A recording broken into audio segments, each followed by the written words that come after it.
Welcome to Prahar IS. Today we will discuss some important questions from the prelims point of view. So our very first question is, with reference to the glacial lake outburst flood, consider the following statement. It occurs when the water dammed by glacial moraine is released suddenly. Second, climate change is slowing the occurrence of glacial lake outburst flood. Which of the following above statements are correct? 1 only, 2 only, both 1 and 2, neither 1 and 2. Do comment what will be the right answer. So the right answer will be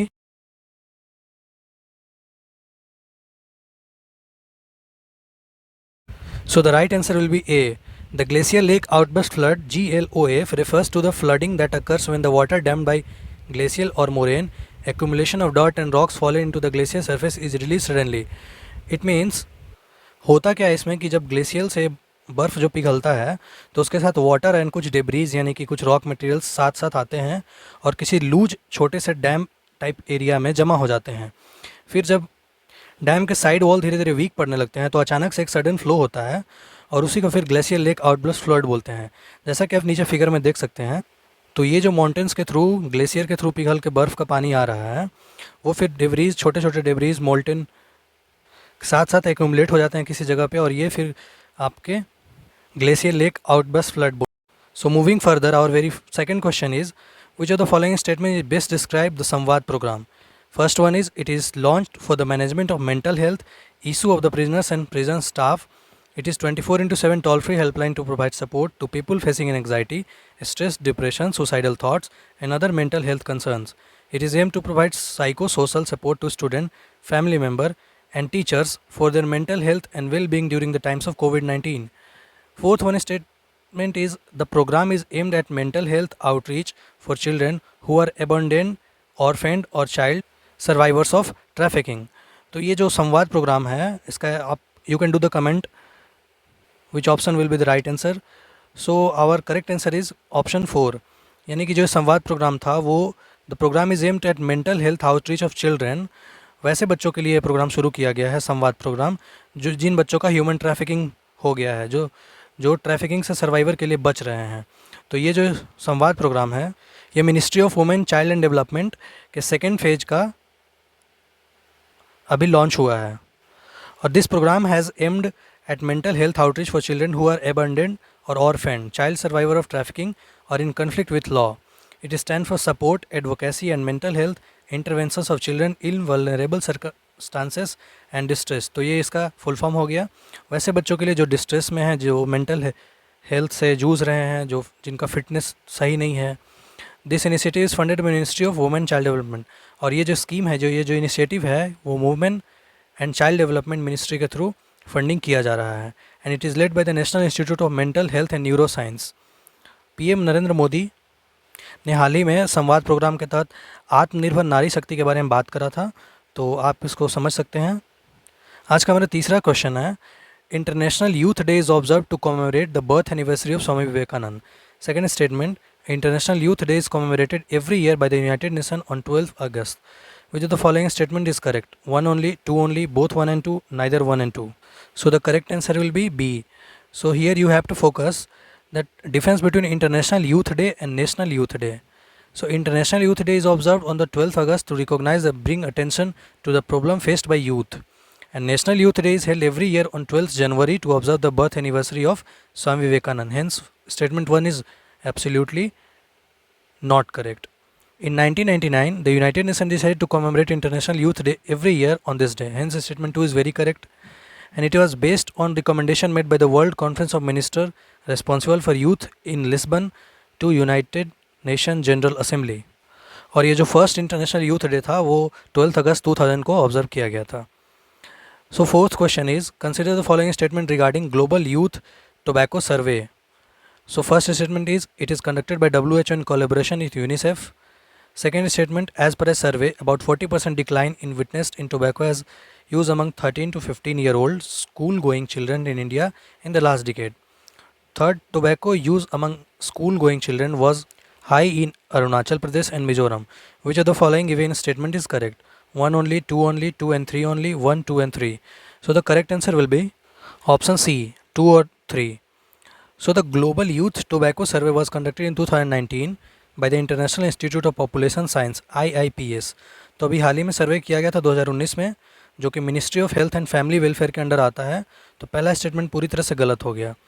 it serve as a regional center for training and research in population studies for Economic and Social Commission for Asia and Pacific is CAP region. The first 3 round of GYTS यानी कि global youth tobacco सर्वे कि कितने youth tobacco खाते हैं, किस तरह से खाते हैं, उनके बारे में सर्वे किया गया था। तो ये सबसे पहले 2003 में, फिर 2006 में, फिर 2009 में। तो इसके मेजर फाइंडिंग्स के बारे में आके देख लेते हैं कि there has been 42% decline in tobacco use among 13 to 15 year old school going children in the last decade. Hence, 2 statement is correct. Approximately 1/5 of the student जो एज हैं 13 से 15 के बीच में, वो टोबैको के कोई ना कोई प्रोडक्ट यूज़ करते हैं, जैसे कि smoking, smokeless, any form of tobacco. Use of any form of tobacco was higher among boys. Prevalence of tobacco use among boys were 9.6% and among girls 7.4%. तो जो लड़के हैं वो ज़्यादा थोड़े टोबैको लेते हैं, जिनका परसेंटेज 9.6 है, और जो गर्ल्स हैं उनका 7.4 है. तो tobacco use among school going children was highest in Arunachal Pradesh and Mizoram and lowest in Himachal Pradesh and Karnataka. So statement 3 is very correct. Our fifth question is about palm oil. Palm oil is currently the most consumed edible oil in India and in the world. Second statement, India's palm oil export comprises more than 50% of its total vegetable oil export. Which of the following statement is correct? 1 only, 2 only, both 1 and 2, and neither 1 and 2. The correct answer will be 1 only. Palm oil is currently the most consumed edible oil in India and in the world. Now you can see the explanation. Palm oil is currently the world most consumed and vegetable oil. जो सबसे ज़्यादा consume किया जाता है vegetable oil, वो भी palm oil है, India में भी और वर्ल्ड में भी. It is use extensively in the production of detergent, plastic, cosmetic and biofuels. तो इसका जो यूज़ है उसका वो डिटर्जेंट के प्रोडक्शन में, प्लास्टिक, कॉस्मेटिक एंड बायोफ्यूल के प्रोडक्शन में होता है. Top consumer of commodity R India, China and European union. So our first statement is very correct. India is the largest consumer of vegetable oil in the world.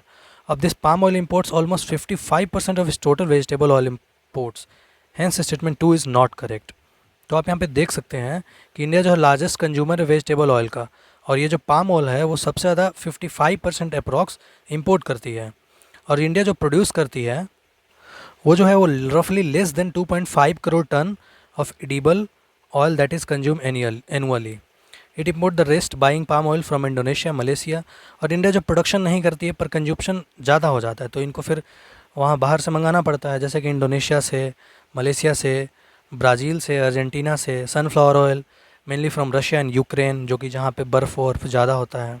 In India 94.1% of its palm oil is used in food products, specially for cooking purpose. तो ऊपर मैंने देखा कि palm oil का जो है use detergents में, cosmetics में बहुत जगहों पे यूज़ होता है, लेकिन इंडिया का यूज़ 94.1% जो है इसके पाम ऑयल का वो कुकिंग पर्पस से यूज़ होता है. और इंडिया का जो पाम ऑयल का इंपोर्ट एक्सपोर्ट है यहाँ के इकोनॉमिक के लिए बहुत ही क्रूशियल पॉइंट है, क्रूशियल ऑब्जेक्ट है. Coming to the sixth question, with reference to the Asiatic lion, consider the following statement. It is critically endangered species under IUCN red list. ये क्रिटिकली इंडेंजर्ड स्पीसीज है IUCN के red list में. दूसरा statement है Gir forest is Gujarat, it is the only natural habitat. Gujarat में जो गिर forest है वो सिर्फ एशियाटिक लायन का ही नेचुरल हैबिटेट है. Third, project lion was launch in 2020 for the conservation of Asiatic lion. Which of the following statement is correct? 1 only, 2 only, 2 and 3 only, 1, 2 and 3 only. So the correct answer will be C. India is only home to the majestic Asiatic lion which inhabits the protected territory of Sasan Gir National Park, Gujarat. Hence statement 2 is very correct. Protection stated, you can see it is in endangered list of IUCN red list. You can see this infographics: endangered, critically endangered, extinct in the wild. So the Asiatic lion comes in endangered. Project Lion was launched in 2020 by the Union Ministry of Environment, Forest and Climate Change for the conservation of Asiatic lion. तो 2020 में project lion launch हुआ था और project tiger 1972 में. So remember, don't confuse. It focus on the last remaining wild population of Gujarat Asiatic lion landscape. It was launched on the line of Project Tiger and Project Elephant. Next question is about government scheme. So you can see we are touching all the subjects, all the topics which is relevant from the exam points of view, especially from the prelims point of view. So if you find this video informative, you can do subscribe and press bell icon for next videos. Now come to the question. With reference to Ujjwala 2.0 scheme, consider the following statement. It aims to deposit a deposit-free LPG connection first refill to BPL household. It is implemented by Ministry of Rural and Development. Which of the following statement is correct? 1 only, 2 only, both 1 and 2, neither 1 and 2. So option 1 is very correct. Under Ujjwala 1.0, the target was to provide LPG connection to 50 million women from below poverty line household. तो जो उज्ज्वला 1.0 जो scheme था उसमें ये था कि 50 million women को जो बिलो पॉवर्टी लाइन है उनको मार्च 2020 तक गैस देना था. अंडर 2.0 उज्ज्वला स्कीम 10 मिलियन और एलपीजी उनको ऐड करके देना है, मतलब 10 मिलियन और जो house hold below poverty line women है उनको देना है. अब इसके साथ along with a deposit free LPG connection Ujjwala 2.0 will be provide for the first refill, और ये जो फर्स्ट रिफिल होगा वो फ्री में प्रोवाइड किया जाएगा. तो statement first is very correct. The ministry of petroleum and natural gas is a nodal agency to implement the Ujjwala scheme. So statement 2 is not correct. You can see this infographics, that is Ujjwala scheme 2.0 is to benefit 1 crore more families. Our 8th question is about tribal communities in India. Which of the following committees are not associated with the tribal community in India? Sivaraman Committee 1979, Zaza Committee 2013, Bhuria Committee 2002 to 4, Rohini Committee 2017. Select the correct answer using given below. So first option is 1 and 4, 2 and 3, 4 only, 1, 3 and 4. You can remove option 4, statement 4, Rohini Commission. It is related to OBC, which was recently in news. And secondly, you can also remove Sivaraman Committee if you know it is related to the NABARD. So our correct answer will be 2 and 3, option B. Now see the some explanation. Article 342 clause 1 of Indian Constitution says that the President of India may, with respect to any state or union territory and where it is a state, after consultation with the governor or by a public notification, specify the tribal or tribal community or a part or a group within the tribe or tribals. तो article 342 का clause 1 ये कहता है Indian constitution का कि president किसी state या union territory के बिहाफ पे किसी एरिया को ट्राइबल कम्युनिटी या ट्राइबल ग्रुप के लिए डिक्लेयर कर सकता है. Now you can see few committees which is related to the tribal communities. Zaza Committee, which was in 2013, Bhuria Committee 2002 to 4, and Lokur Committee in 1965. This was the first committee which was formed to discuss about the tribal communities. The Rohini Commission was constituted in October 2017, as I already said, under Article 340 of the Constitution to submit its report on the sub-categorization of other backward class. अभी जो हाल ही में news में भी था. और सिवरामन committee 1979 जो कि नाबार्ड से रिलेटेड था. So there is no concept in this question, you have to remember the facts and some news. Question 9, the state of Orissa account for the largest number of tribal population in India. The central tribal belt extending from Rajasthan to waste Bengal comprise the maximum concentration of indigenous population. You have the option only 1, only 2, both 1 and 2, neither 1, neither 2. So first statement is the state of Odisha, जो Orissa state है वो largest number of tribal population रखती है. और second है जो central tribal belt है वो राजस्थान से वेस्ट बंगाल तक मैक्सिमम कंसंट्रेशन जो है वो आदिवासी ट्राइब का रखता है. तो इसमें सही आंसर हो जाएगा 1 and 2 बोथ. ये जो पूरा कंट्री है वो 104 million, that is almost 8.6 of the countries population, उनमें ट्राइबल पॉपुलेशन है.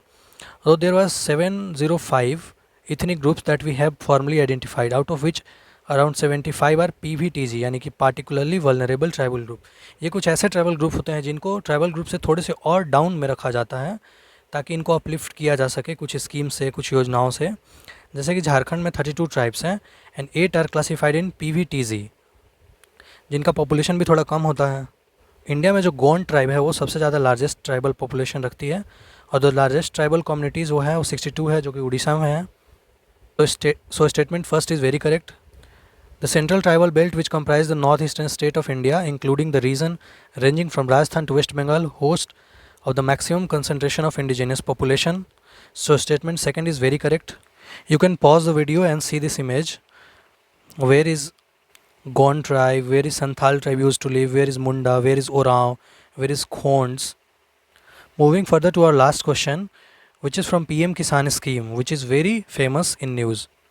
An amount of 6,000 per year is directly transferred into the bank account of a small and marginal farmers only. It is central sector scheme with 100% funding from the government of India.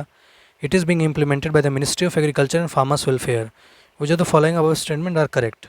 Now see the correct answer. First of all, you have the option 1, only 2, 2 and 3, 1, 2 and 3. So the correct answer will be 2 and 3. First statement is very wrong. तो PM किसान में क्या है कि 6,000 रुपये देने हैं, पर 3 इक्वल स्टेट इंस्टॉलमेंट में देने हैं, 2-2 हज़ार रुपये कर करके. तो ये स्टेटमेंट गलत हो गया. और ये जो है वो सेंट्रल सेक्टर स्कीम है, जिसका 100% फंडिंग जो है वो सेंट्रल गवर्नमेंट करेगी. और ये जो स्कीम है ministry of agriculture and farmer welfare के थ्रू लॉन्च किया गया है. इस स्कीम में क्या है कि इट वाज लॉन्च्ड इन 2019, और बाकी मैंने बहुत कुछ इसमें बता दिया हूँ. तो 10 क्वेश्चन यहीं पे ख़त्म होते हैं. Tomorrow we will discuss some important more questions. If you find this video informative, please do subscribe and share. And thanks for watching. Stay with us. और इसका जो PDF है वो डिस्क्रिप्शन बॉक्स में मैंने डाल दिया है, तो आप वहाँ से पढ़ भी सकते हैं. Thank you.